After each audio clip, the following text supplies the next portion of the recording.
Surat municipal corporation ચૂંટણીના પ્રચાર વચ્ચે વોર્ડ નંબર 18માં રાજકીય ગરમાવો ચરમસીમાએ પહોંચ્યો છે। કોંગ્રેસના મહિલા ઉમેદવાર પ્રકૃતિ રાઠોડને ખરીદવા માટે લાખો રૂપિયાની ઓફર અપાઈ હોવાના આક્ષેપ સાથે તેમની માતાનો એક વિડીયો સોશિયલ મીડિયામાં વાયુ વેગે વાયરલ થઈ રહ્યો છે। ચૂંટણીના માહોલમાં ખળભળાટ મચાવી રહ્યો છે આ વિડીયો। આવો જોઈએ વાયરલ વિડીયો। મારી પોડી આગે અંટા પૈસા વાળા છે, મારી પોડી વગર પૈસાની છે, તો મારી પોડી પૈસા લઈને ખોસી જતો આજે મટ્ટા તમે વड्डा ગાડે આવતા કે નહીં આવતા કે નહીં લડવા તમે લોકે 100% તો પછી કઈ નહીં છે ને અમે છે ને તું કામ ગભરાય આખો ગામમાં જોડે બોલે મારી પોડી જો જીઠે કે જોરા ની જીઠે પણ મારી પોડી પૈસાની લુચ્ચી ની મળે। મારી પોડી ઇજ્જતની વાલી છે મારી પોડી।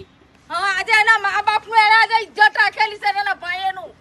કઈ વાંધો નહીં, આપણે જેટલા મોટ મળતા એટલા હું ખેંચી લઉં પણ સંજયને કે તું મારા હવે બાંધને આવ દીકરા, ભલે મારી જરૂર પડે ને તો હું આ લોકોને બોલાવીશ, પણ હું સંજયને ઉઠલા પર ની ચોરા મે હવે આ જાય।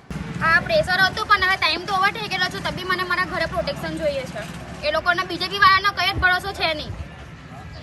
આવે હજુ બી આવશે એ લોકો એટલી મને ખબર છે। મારી પોડી કઈ પૈસાની લાલચ નહીં ઉઠી, અમે ગમે તે દાર ઓટલો ખાવ પણ મારી પોડી ઇજ્જત રાખી અમારી, રાખી બરાબર છે ને?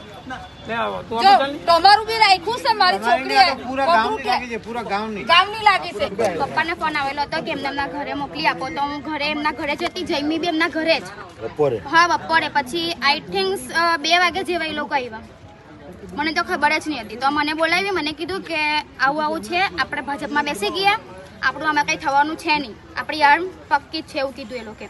તો મેં કીધું કે ના, પહેલાં હું મારા પપ્પાને પૂછીશ જે બી ડિસિઝન લેવું હોય એમ। પપ્પાની બી ના જ હતી ને ઓલરેડી મારી પહેલેથી ના જ છે। પાર્ટી આટલો વિશ્વાસ મૂકીને ટિકિટ આપી છે મને, તો પછી મેં એનું પૈસાથી એનું એ શું કરવા ખરું, એના કારણે મેં ના પાડી। મેં એને કીધું કે મારી સામે કરોડો અબજો રૂપિયા મૂકે ને તો બી હું ફોર્મ ખેંચવા રાજી નથી।